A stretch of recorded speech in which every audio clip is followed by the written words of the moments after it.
चर्चा से तो मैं बिल्कुल भी खुश नहीं हूँ। जैसे जिस तरह से मुझे चर्चित किया गया है कि एक नक्सलीय भाभी बोल के चर्चित किया गया है, तो मेरे तो बहुत दुखी हूँ इस बात को लेके।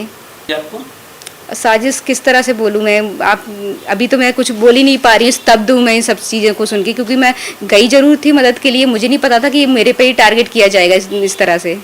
ऐसी घटना इसके लिए सबसे मैं टेक्निकल एक बात बताना चाहती हूँ। जितना मेरा ये ओपिनियन है उसमें मैं अपना पक्ष रखना चाहती हूँ। अगर रेप हुआ नहीं है तो क्यों पुलिस ने और क्यों डॉक्टर ने जो एग्जामिनेशन किया था उन डॉक्टर ने sexual assault information sheet fill की थी।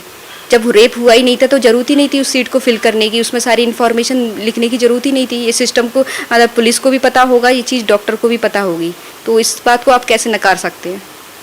आप बिल्कुल सर, मुझे बहुत लग रहा है कि आम आदमी के साथ कुछ भी जस्टिस नहीं हो रहा है। धीरे धीरे इतना गैप बढ़ते जा रहा है। जिनके पास पावर है, पैसा है, केवल वही सोचते हैं कि हमें कुछ भी कितना भी बड़ा क्राइम करने की अनुमति है और हम आराम से छूट जाएंगे, हमें कोई डर नहीं है। लेकिन जो गरीब है, जिसके पास कोई शिक्षा नहीं है, कोई नॉलेज नहीं है, वही हमेशा बस सताया जा रहा है।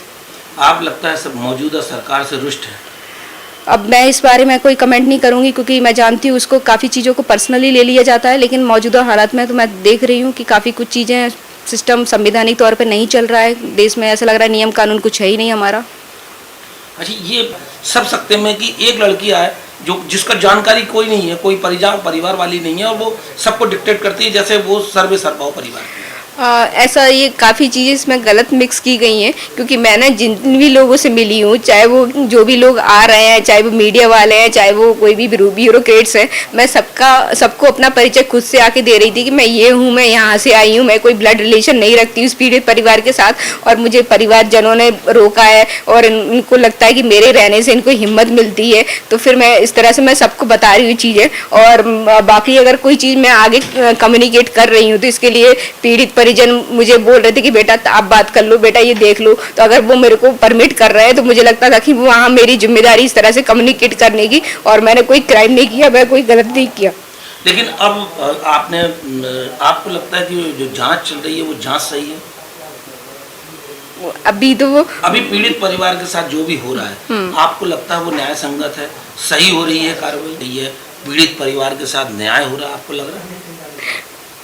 सर, जो घटनाक्रम मेरे जाने से पहले वहाँ हुआ था वो बहुत ही ज़्यादा एक्सट्रीम और चरम था कि इस तरह से सिस्टम कैसे मनमानी कर रहा है, और सिस्टम को रोकना पड़ेगा। अगर आपके पास पावर पोजीशन है तो आपका हमेशा उसको मिसयूज नहीं करेंगे, आप इस तरह की आदत नहीं बनाएंगे। तो ये मुझे लगा कि बहुत गलत हुआ है और इस तरह से नहीं होना चाहिए किसी के साथ। हाँ, कुछ कहना चाहती है मुख्यमंत्री जी से?